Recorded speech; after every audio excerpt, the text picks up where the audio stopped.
અમરેલી જિલ્લા પોલીસ તરફથી જે અલગ અલગ ગુનાના કામે કોર્ટ તપાસના કામે જે આરોપીએ નાસ્તા ફરતા છે તે આરોપી પકડવા માટે ખાસ ઝુંબેશના રૂપે કામ કરવામાં આવે છે। આપ સૌ જાણો છો, ભૂતકાળમાં પણ જિલ્લામાં જે 25-30 વર્ષથી 20 વર્ષના ઉપરના અને 10 વર્ષના ઉપરના કેટલાક આરોપીને જિલ્લા પોલીસે પકડી પાડેલ છે। એમાં જ એક આજરોજ એક છેલ્લા 28 વર્ષથી 1998માં એક ચીટિંગનો ગુનો દાખલ થયેલ છે।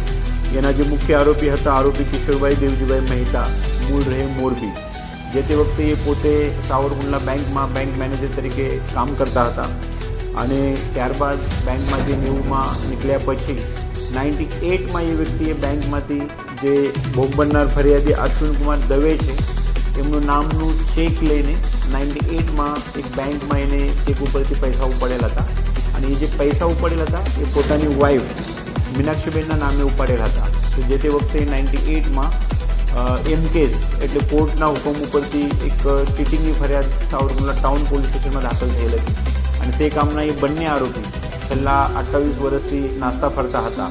જિલ્લા પોલીસની અલગ અલગ ટીમો, મુખ્યત્વે પેરોલ ફરલોની ટીમે આમાં અલગ અલગ દિશાએ મહેનત કરી, તપાસ કરી આ કામના જે તે વખતના લાગતા વળગતા તપાસના કાગળો હતા એ કાગળોના અભ્યાસ કરીને આ કામના એક આરોપી જે મુખ્ય આરોપી કિશોરભાઈ મહેતા છે એને પકડવામાં આજે સફળતા મળેલ છે।